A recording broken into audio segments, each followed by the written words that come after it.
Berikut ini kita akan mendengarkan pengajaran firman Tuhan yang akan disampaikan oleh Pastor Paulus Seno Suharsana yang akan mengubahkan pola pikir dan cara pandang kita dalam memaknai kehidupan.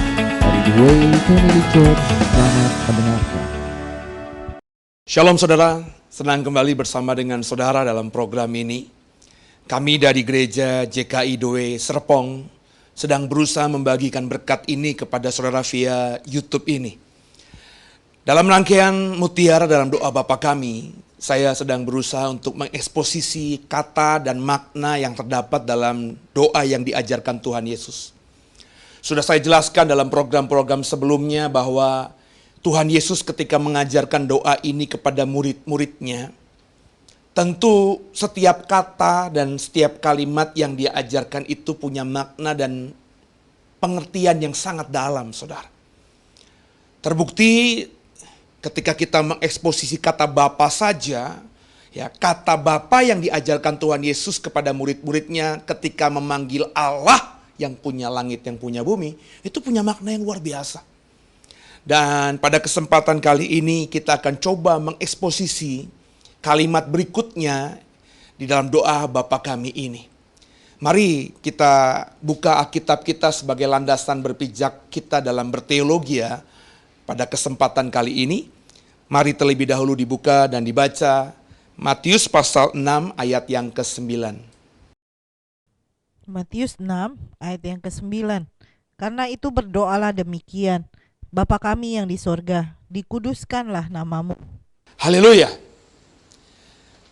Pada momen ini kita akan coba mengeksposisi kata dikuduskanlah namamu, saudara. Kita sudah mengeksposisi sebelumnya kata Bapa, terus kita juga sudah mengeksposisi kata kami, dan juga kata kalimat yang di surga di minggu-minggu sebelumnya. Nah, mari sama-sama kita siapkan hati, pikiran kita, untuk coba mendengarkan apa sebenarnya makna ketika Tuhan Yesus mengajar kita, murid-muridnya, untuk berdoa, Bapa kami yang di surga, dikuduskanlah namamu itu.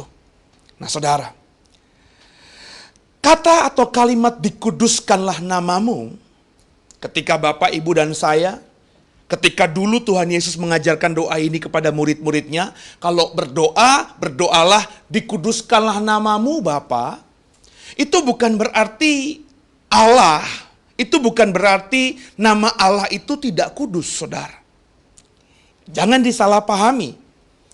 Sepertinya memang ketika kita berdoa, Bapa kami yang di surga, dikuduskanlah namamu, seolah-olah kita ingin berkata, ayo dong Bapa, kuduskanlah namamu. Berarti kan sebenarnya Allah atau nama Bapa tidak kudus gitu ya. Bukan itu saudara. Ya. Kita coba memilah-milah dan kita coba belajar untuk memahami apa sebenarnya pengertian makna yang Tuhan ajarkan dengan kalimat dikuduskanlah namamu. Kata dikuduskan itu berasal dari kata Yunani hagiazo yang diadopsi dari kata Ibrani kados atau kudus itu saudara. Ya. Apa sebenarnya kata dan pengertian dari hagiazo dan kados ini? Secara sederhana saudara, kalau saudara mau memahami apa sebenarnya pengertian kata kudus itu, menurut bahasa asli Alkitab yang saya bagikan tadi, kata hagiazo dan kata kados ini berarti secara harfiah adalah pemisahan. Jadi kalau saudara adalah orang-orang yang kudus, itu sebenarnya saudara sedang berkata kepada orang lain, saudara adalah orang-orang yang dipisahkan dari mereka. Umat yang kudus. Israel ketika dipilih Tuhan untuk menjadi umat yang kudus. Apa artinya? Artinya tidak lain tidak bukan Tuhan pilih Israel supaya Israel dipisahkan dari bangsa-bangsa lain. Jadi saudara, kalau saudara punya pemahaman ini, ketika kita berkata Allah yang kudus, Tuhan yang kudus, sebenarnya saudara harus punya pemahaman bahwa Allah, bahwa Tuhan itu berbeda dari segala apapun yang ada di dunia ini. Allah yang kudus, saudara harus punya pemahaman bahwa Allahmu itu harus dipisahkan dengan hal-hal yang bahkan luar biasa yang ada di dunia ini.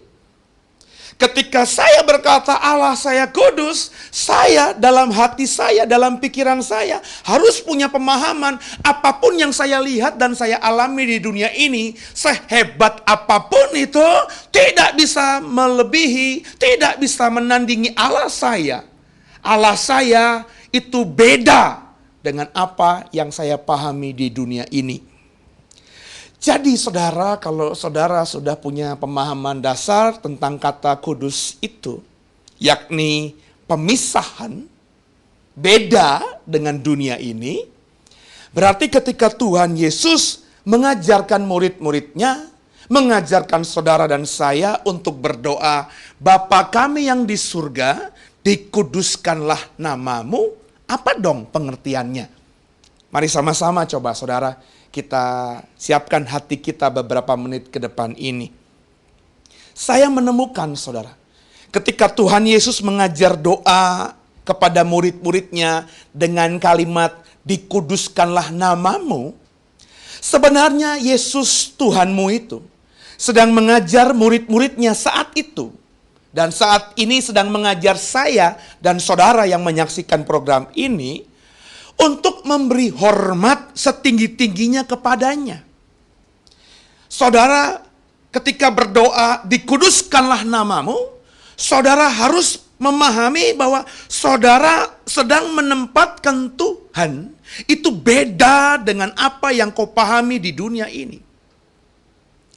Saudara, ketika berdoa, dikuduskanlah namamu, semestinya saudara sedang menaruh pemikiran iman di pikiranmu dan di hatimu bahwa Allahmu itu harus yang menjadi terutama di atas segala-galanya. Saya kalau ngomong yang terutama ingat lagu zaman saya sekolah minggu, saudara. Yang terutama di dalam hidup ini meninggikan nama Yesus. Jadi itu saudara. Tuhan Yesusmu sedang mengajarkan kita, kalau kau berdoa, dikuduskanlah namamu Bapa. Kau sedang diajar, dalam bahasa saya, kalau kau berkata dikuduskanlah namamu, sudah punya pemahaman tentang arti kata kudus tadi, kau sedang menaruhkan di alam bawah sadarmu, bahwa Tuhanmu, Allahmu itu tertinggi, terutama di atas segala-galanya. Tidak bisa dibandingkan. Allahmu itu beda dengan apa yang ada di dunia ini. Termasuk beda jauh dengan Allah, dengan ilah, dengan dewa, dengan dewi. Apapun yang disembah oleh orang-orang dunia ini, saudara. Tak tertandingi Allahmu itu. Tidak bisa dibandingkan dengan ilah, Allah, dewa, dewi dunia ini. Coba saudara, kita buka satu ayat dalam firman Tuhan yang terdapat di Perjanjian Lama tentang pengudusan nama Allah ini. Keluaran pasal 20. Mari sama-sama kita buka. Keluaran pasal 20 ayat pertama sampai dengan ayat kelima. Silakan. Keluaran 20 ayat yang pertama sampai yang kelima. Lalu Allah mengucapkan segala firman ini, Akulah Tuhan Allahmu yang membawa engkau keluar dari tanah Mesir, dari tempat perbudakan. Jangan ada padamu Allah lain di hadapanku. Jangan membuat bagimu patung yang menyerupai apapun yang ada di langit di atas, atau yang ada di bumi di bawah, atau yang ada di dalam air di bawah bumi. Jangan sujud menyembah kepadanya atau beribadah kepadanya, sebab aku Tuhan Allahmu adalah Allah yang cemburu, yang membalaskan kesalahan bapa kepada anak-anaknya, kepada keturunan yang ketiga dan keempat dari orang-orang yang membenci aku. Haleluya. Itulah hikmat yang Tuhan taruhkan di hati saya ketika mencoba mengeksposisi kata dikuduskanlah namamu ini. Tuhan Yesus sedang mengajar kita murid-muridnya untuk ingat perintah Tuhan di dalam perjanjian lama. Bahwa jangan ada ilah lain, Allah lain, dewa lain, dewi lain, sembahan lain di hadapanku, kata Tuhan. Jangan membuat bagimu patung yang menyerupai apapun dan kau sembah. Jangan sujud menyembah kepadanya, beribadah kepadanya, sebab aku Tuhan Allahmu adalah Allah yang cemburu, saudara. Dikuduskanlah namamu. Kau harus punya persepsi seperti ini. Gak bisa kau bayangkan, gak bisa kau sandingkan, gak bisa kau perbandingkan Allah yang kau dan aku sembah dengan apapun yang disembah oleh orang-orang lain di dunia ini. Kudus itu artinya apa? Dipisahkan. Ketika kita berpikir tentang Allah kita, ketika kita beriman tentang Allah kita, ketika kita berdoa kepada Allah kita, kau harus punya pemahaman Allahmu itu beda dengan Allah ilah yang disembah orang lain. Maksud saya, saudara,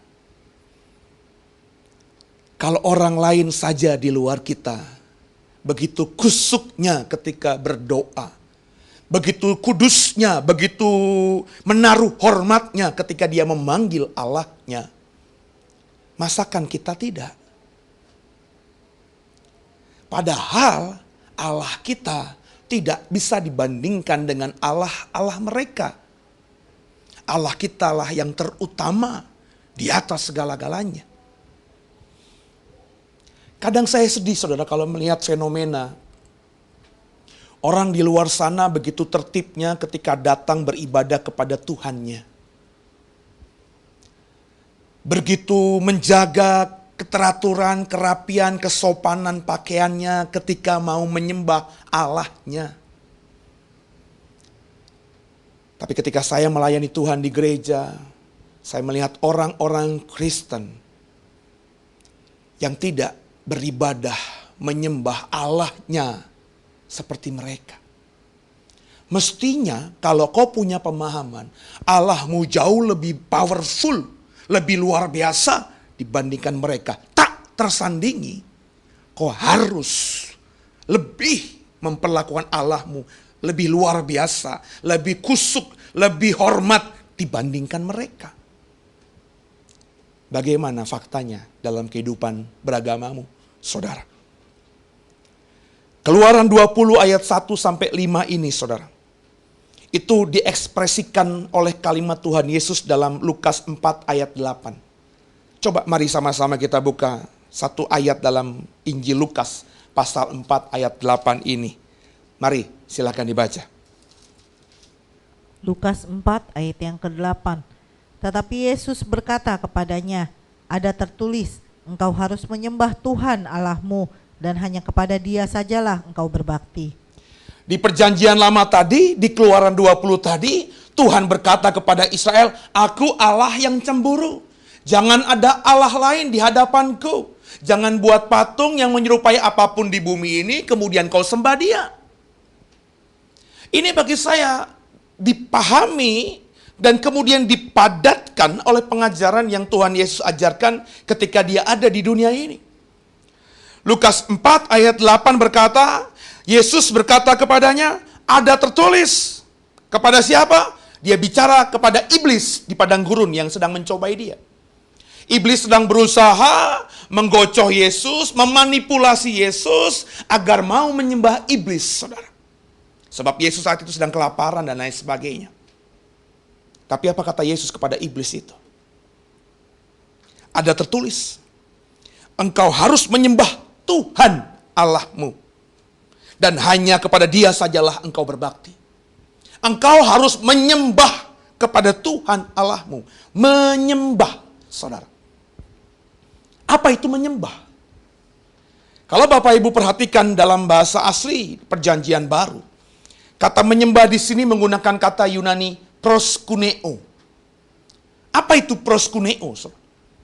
Kalau Bapak Ibu lihat kamus Yunani Inggris, Yunani Indonesia, proskuneo itu berarti worship Him. Menyembah Dia, memuji Dia, memuja Dia, saudara. Jadi proskuneo itu bukan semata menyembah, tapi juga memuji dan memuja Tuhan Allahmu itu. Orang-orang yang berbahasa Yunani kemudian membahasakannya, kemudian menunjukkannya lewat perbuatan lahiriah. Bagaimana itu berproskuneo kepada seseorang atau kepada Allahnya.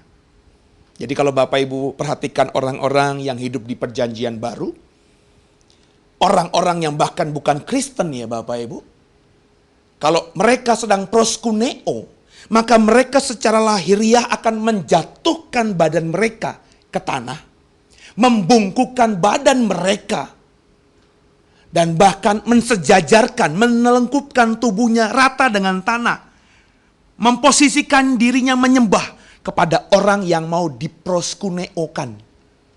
Nangkep saudara ya? Jadi misalnya ini saudara mau proskuneo kepada seseorang. Taruhlah dalam hal ini adalah misalnya rajamu. Maka orang yang proskuneo itu bukan sekedar menyembah.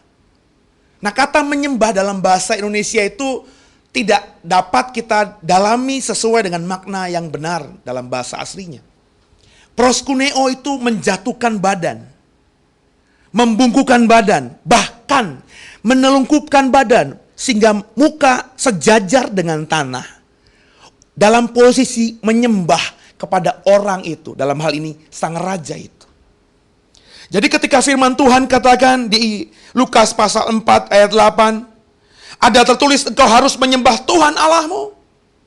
Bukan saja engkau worship Him, bukan saja kau memuja dan memuji Dia, tapi kau harus memposisikan dirimu serendah-rendahnya di hadapan Dia. Sudahkah saudara kerjakan itu? Ya, kita dari kalangan karismatik, saudara ya. Itu kalau soal memuji, menyembah Tuhan dalam lagu paling keren. Ya, kita bisa nyanyi. Ku sembah Kau, ku sembah Kau, ku angkat hatiku. Orang-orang karismatik kayak kita gini saudara ya, paling hebat lah kalau menulis syair dan membuat notasi-notasi lagu-lagu pujian penyembahan. Pertanyaan saya, ketika kita memuji Dia dalam lagu kita, sudahkah kau sedang juga memposisikan dirimu serendah-rendahnya kepada Allah yang sedang kau puji itu? Ya. Lucu ya kalau misalnya saya ngomongin lagu-lagu ini. Kadang-kadang lagu-lagu itu cuma pintar kita nyanyikan tapi gak kita maknai. Contohnya ya, saya lagi inget aja nih. Kita sering nyanyi gini kan. Takkan pernah ku bawa selain yang terbaik. Itu lagu ya saudara. Paling sering dinyanyikan ketika kita persembahan. Benar gak saudara? Di gerejamu ya. Takkan pernah ku bawa selain yang terbaik. Sedang persembahan nih. Nyanyinya mau berikan yang terbaik. Takkan ku bawa selain yang terbaik Tuhan. Tapi yang kau masukkan dalam ampul berapa? Ceceng, noceng, goceng. Saya gak ngomongin nominal ya saudara ya. Kalau kau memang sedang tidak punya uang, itu uang terakhirmu, itulah yang terbaik. Tapi pertanyaannya saudara, kau punya segala-galanya. Kau naik dengan mobil yang mewah, kau punya rencana habis dari gereja mau makan di restoran termahal, dengan makanan yang harganya mungkin 500 jutaan, mungkin 1 jutaan. Kau pakai baju jas yang paling mahal, kau nyanyi sama Tuhan, takkan ku bawa Takkan ku datang dengan sesuatu yang fana, takkan pernah ku bawa selain yang terbaik, tapi kau kasih persembahan. Maafkan saya, yang tidak sepadan dengan apa yang sedang kau nyanyikan dan kau tampilkan kepada Tuhan lewat penampilanmu. Ini yang gak disukai Tuhan. Saya gak ngomongin nominal. Saya masih ingat banget cerita Tuhan Yesus ngomong sama para muridnya tentang janda yang hanya memberikan beberapa peser uangnya. Dibandingkan orang kaya itu, janda itu hanya memberikan sedikit, nominalnya gak berarti. Tapi itu yang terbaik, saudara. Itu loh saudara, yang terbaik. Ya. Kemudian saudara, di Lukas pasal 4 ayat 8 ini, kalimat berikutnya apa? Ada tertulis, engkau harus menyembah Tuhan Allahmu dan hanya kepada Dia sajalah engkau berbakti. Nah, kata berbakti ini saudara, menggunakan kata Yunani, latreuo. Latreuo saudara, itu berarti beribadah. Nah, kalau saudara memahami sedikit bahasa asli Alkitab, bahasa Ibrani, beribadah itu menggunakan kata Ibrani aman, itu berarti secara harafiah adalah to serve Him. Melayani Dia. To walk with Him. Bekerja dengan Dia, bekerja untuk Dia. Jadi saudara, berbakti di sini adalah berbicara mengenai melayani.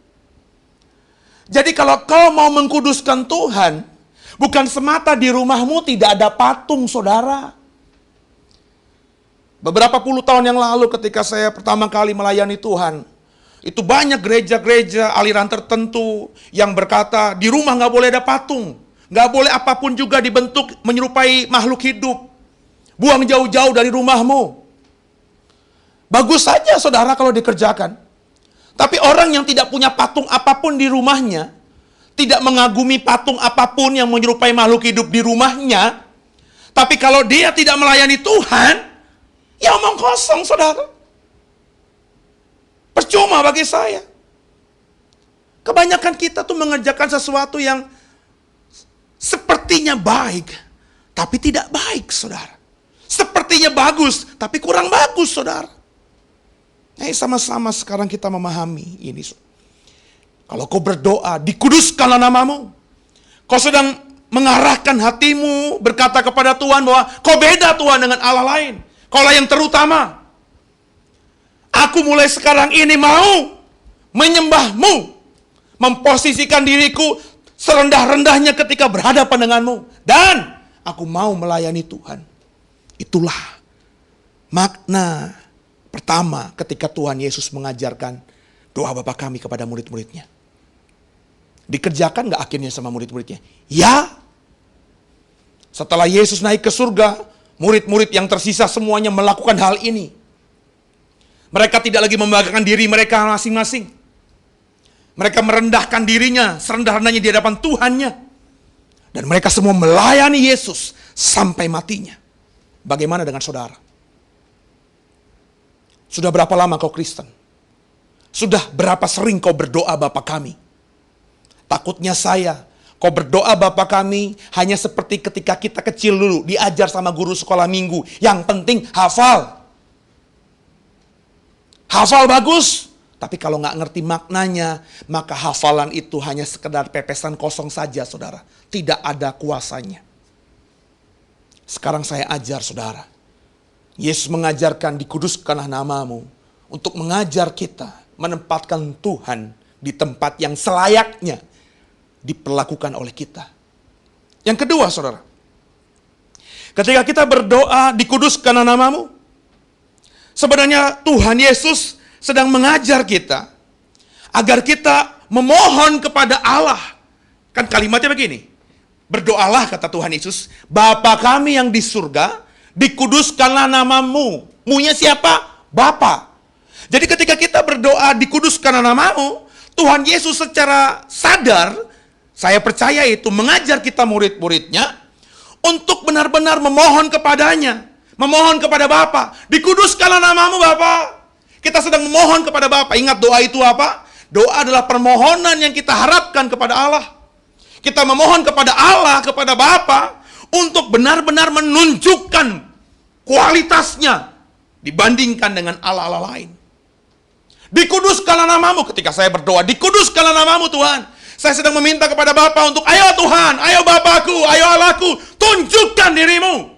Kepada siapa? Kepada dunia. Supaya dunia menyadari siapa Allah yang kita sembah itu. Oh, saya dapatnya begini, saudara.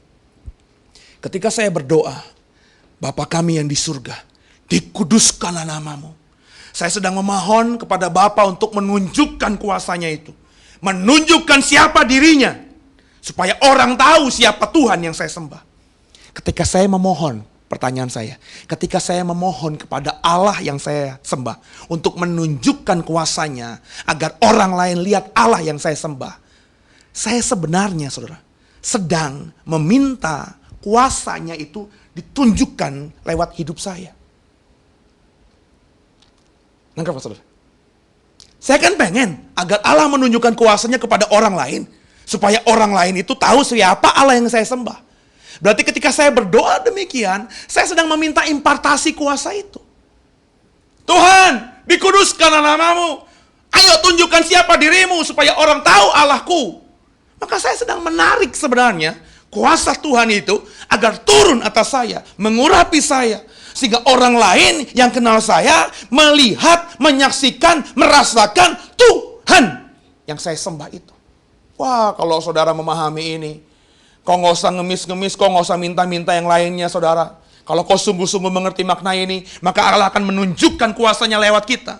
Sehingga apa yang tidak pernah kau lihat, apa yang nggak pernah kau dengar, apa yang nggak pernah timbul dalam hatimu, akan diberikannya padamu. Kalau sudah mengerti ini, kau doain orang sakit sembuh, nggak usah heran, nggak usah kagum juga. Kenapa? Allah sedang memakai dirimu. Kalau kau berdoa, doamu dijawab Tuhan, ada muji terjadi, nggak usah terkagum-kagum berlebih-lebihan juga. Kenapa? Memang itulah yang Allah ingin tunjukkan dalam hidupmu, supaya orang lihat Dia dalam hidupmu. Nangkap, saudara ya? Makanya saya selalu berkata kepada jemaat di gereja saya bahwa kalau kita sudah hidup benar, mengerti benar-benar siapa Tuhan kita, mujizat itu, saudara, itu gak akan kita rasakan lagi. Kenapa? Karena setiap hari kita akan hidup penuh dengan mujizat. Saya selalu berkata, orang yang heboh dengan mujizat itu, berarti sebenarnya dirinya tidak sering mengalami mujizat. Sehingga ketika mengalami mujizat, dia kaget-kaget gitu. Wah, aku sembuh ya. Kenapa? Karena selama ini gak pernah sembuh. Tapi orang yang benar-benar hidup dalam Tuhan, terima kuasanya dia, setiap hari hidup dengan mujizat.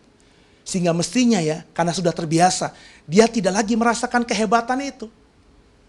Aku sembuh, setelah berdoa sama Yesus, lah memang udah sewajarnya. Aku diberkati setelah berdoa sama Tuhan, Tuhan tolong usahaku diberkati. Dijawab Tuhan, tiba-tiba ada omset besar. Itu biasa, kenapa? Emang itu sudah selayaknya.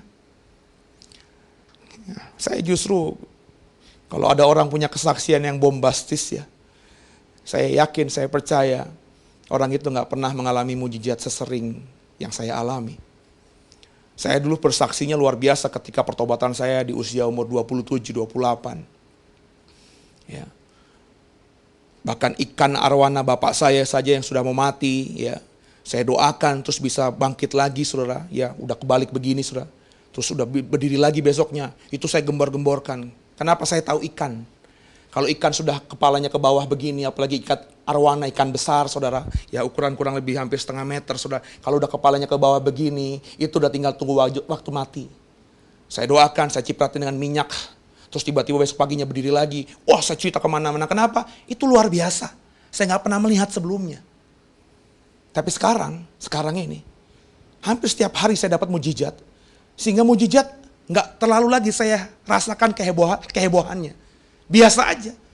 Bukan saya tidak membanggakan mujizat. Saya bingung kalau orang tanya, Pak Seno, mujizatnya dapat apa hari ini? Saya bingung. Kenapa? Terlalu banyak. Dan saya tidak heran, saudara. Kenapa? Itulah Allah saya. Allah tidak akan tahan-tahan berkatnya buat orang-orang yang mencari Dia dengan sungguh.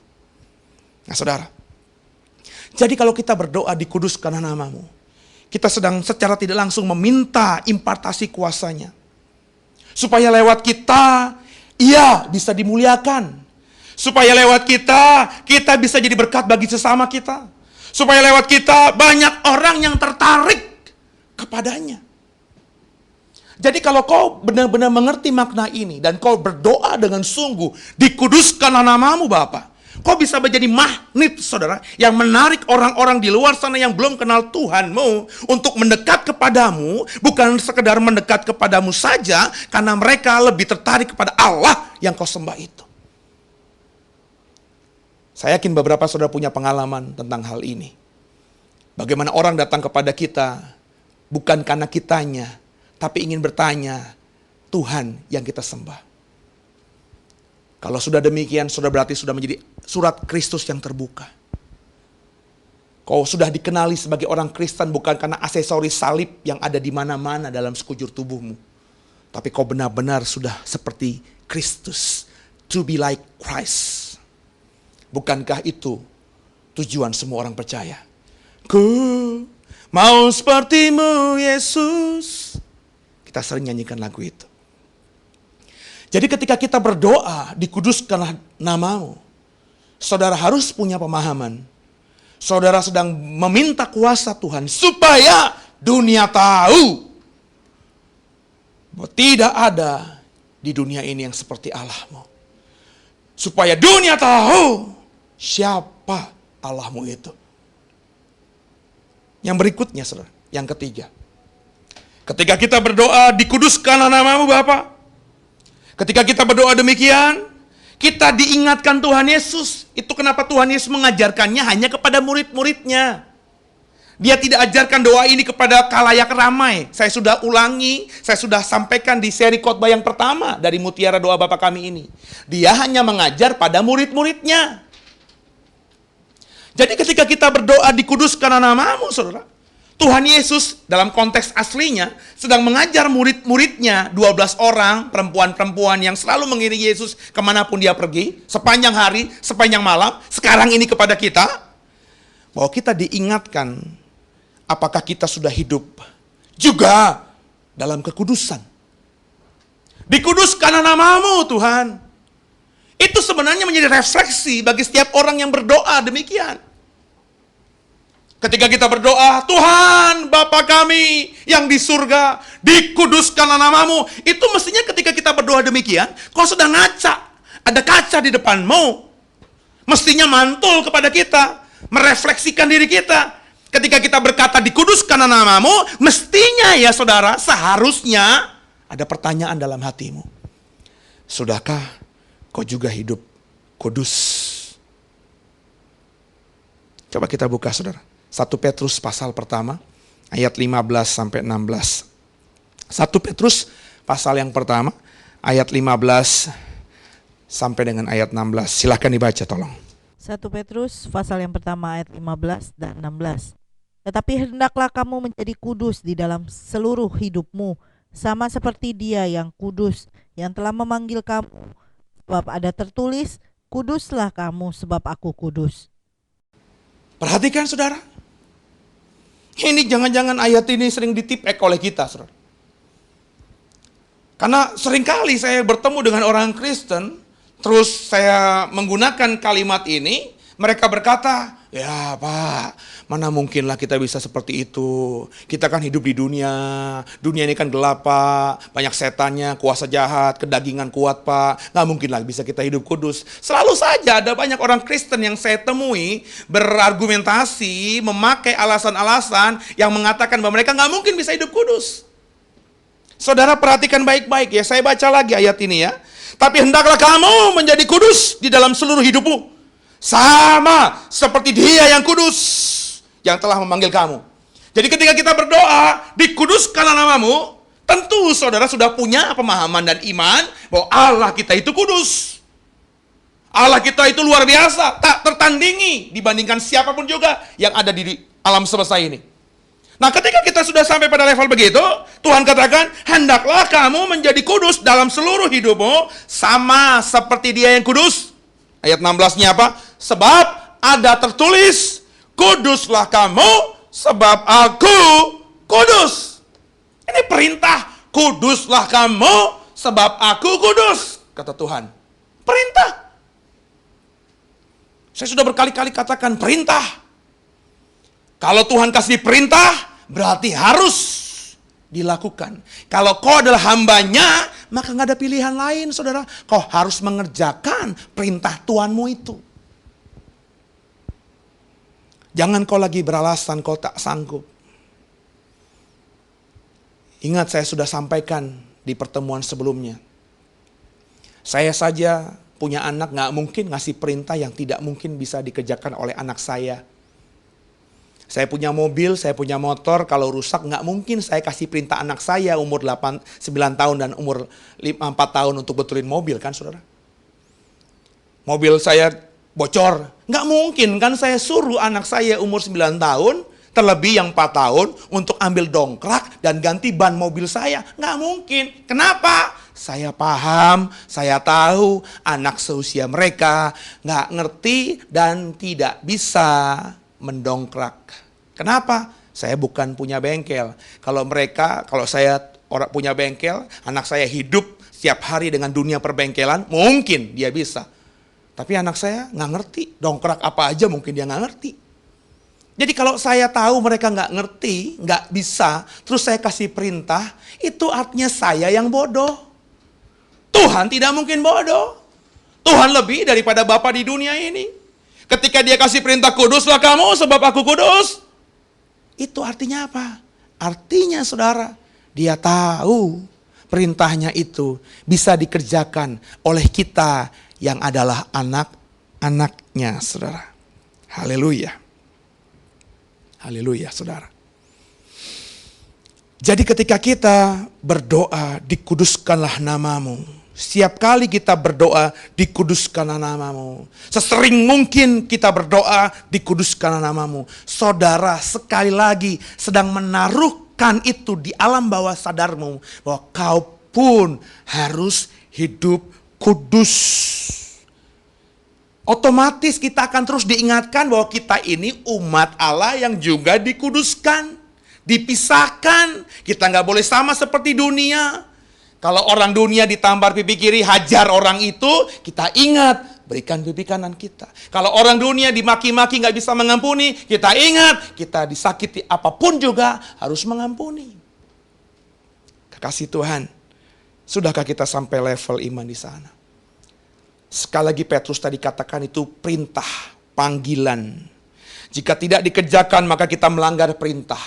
Jika tidak dikerjakan berarti panggilan yang Tuhan berikan kepada kita belum kita jalankan.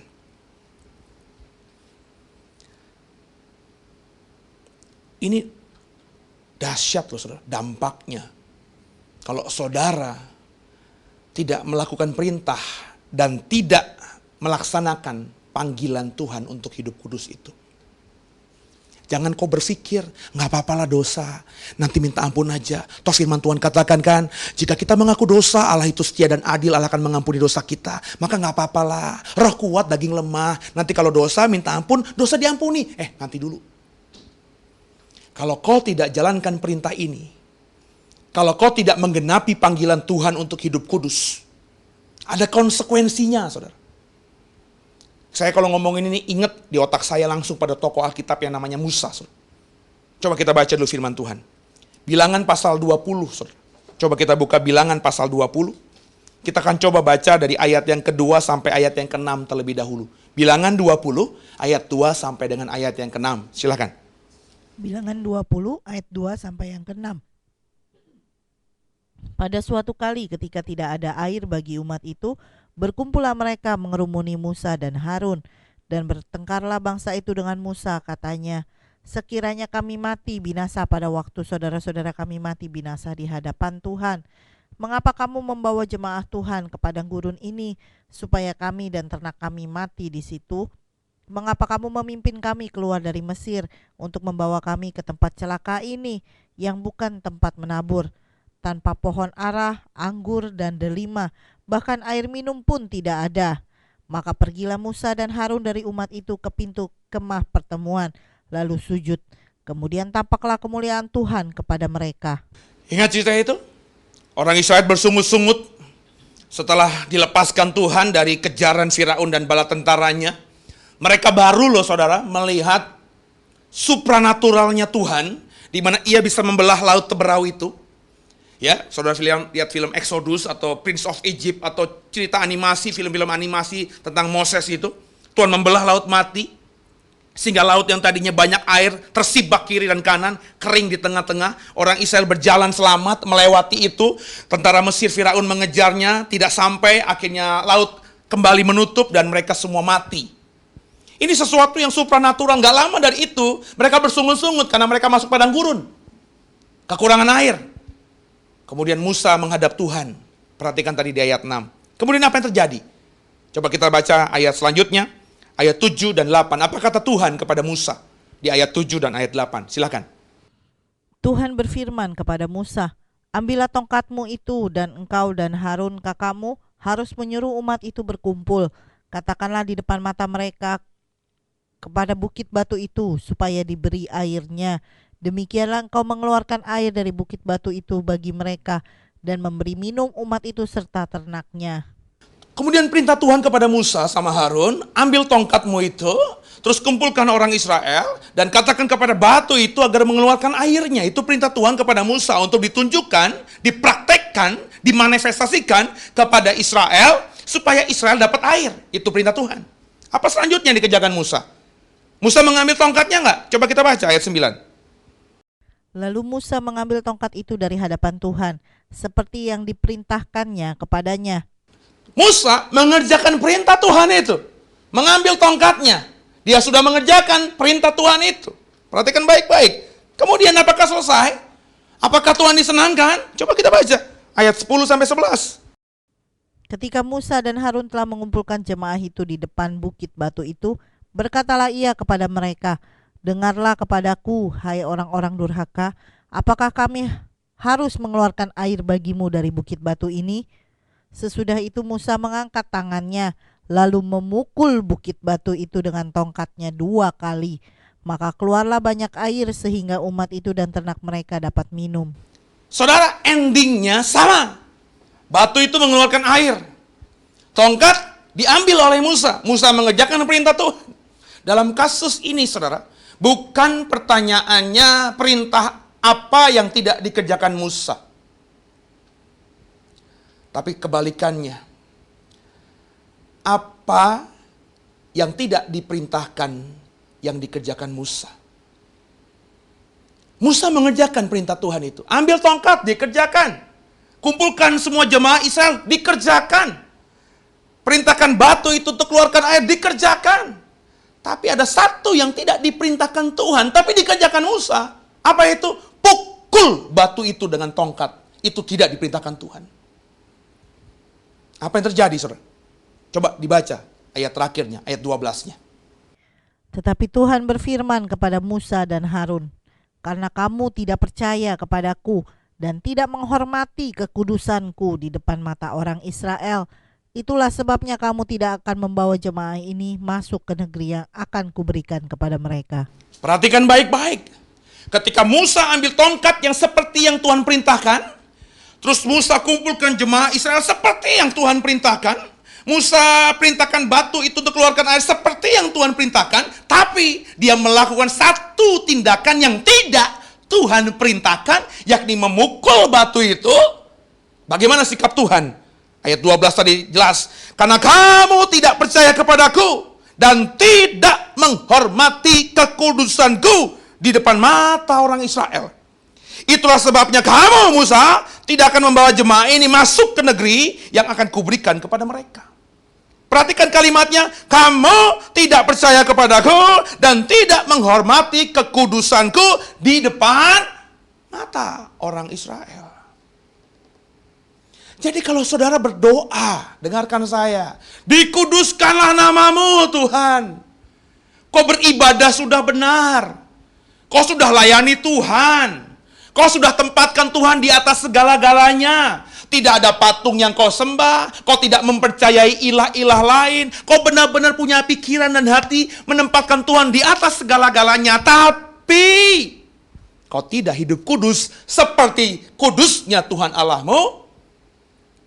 Apa kata Tuhan? Seperti yang dikatakan di Bilangan pasal 20 tadi, ditujukan kepada Musa. Kamu berarti tidak percaya kepadaku dan tidak menghormati kekuduskanku di mata orang lain.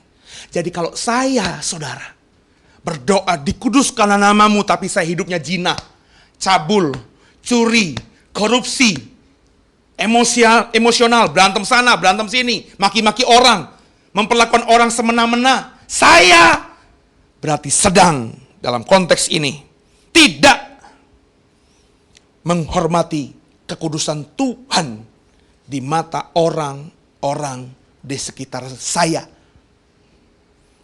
Itu artinya sama, saya tidak menunjukkan diri sebagai orang yang percaya kepada Tuhan. Makanya saya bilang doa Bapa kami itu dalam sekali maknanya. Itu bukan kata-kata sambil lalu, kata-kata hafalan, kata-kata rapalan. Enggak. Jangan jadi orang Kristen yang cuma sekedar hafal doa Bapa kami. Sudah saya ulang berkali-kali. Tapi juga jangan jadi orang Kristen yang tidak hafal doa Bapa kami. Bagaimana bisa mengerti maknanya kalau kau tidak hafal? Hafal dulu. Tapi jangan berhenti sampai sekedar hafal, tapi memaknainya. Dikuduskanlah namamu. Itu artinya kau juga harus menempatkan dirimu kudus.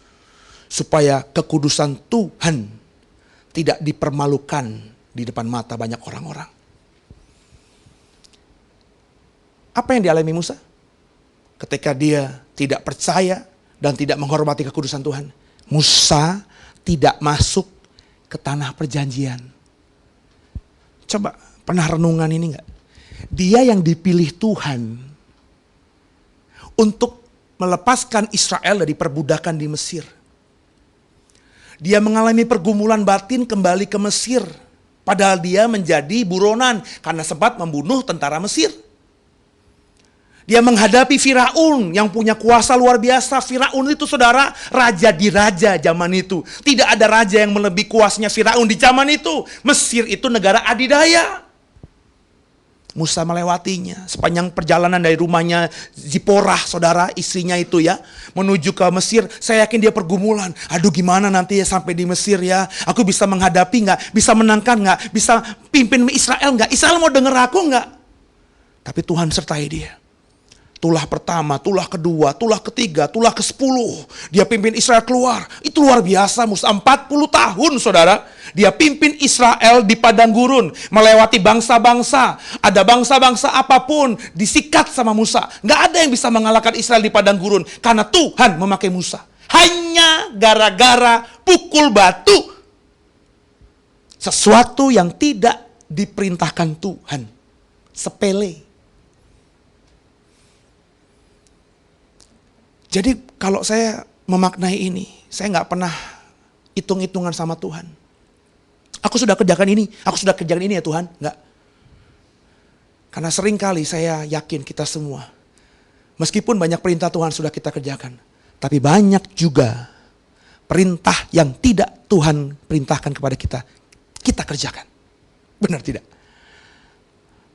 Kalau itu namanya, kalau itu terjadi, kau sedang seperti Musa, tidak menghormati kekudusan Tuhan. Padahal kau berdoa, dikuduskan namamu.